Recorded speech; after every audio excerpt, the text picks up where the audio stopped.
Osasun mentalaren prebentzioa eta akonpainamendua ehuntzen izenburupean bidetik ospatu zen. Soziokalitatezko pastoraltzak antolatu zen jardunaldia, hau da osasun pastoraltzak, espetxe pastoraltzak, persona migratuen pastoraltzak eta Caritasek.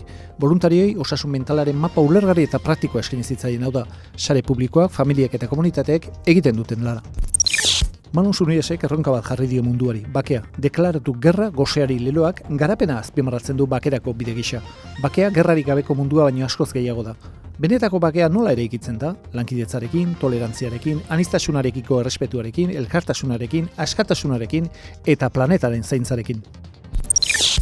Teologo, kristologian eta sinodalitatean aditua Dario Vitali Apaiz italiarra gure artean izan da. Joan den ostegunean, katedralean, Jainkoaren Eliza Gipuzkoa izeneko hitzaldia eman zuen eta 3 alderdi jorratu zituen. Espiritua gideri, elkarrekin bidea egiten duen Jainkoaren herria, sinodoeran hausnartu eta ekiten duen Jainkoaren herria, eta nola izan sinodoerako Eliza Misiolaria?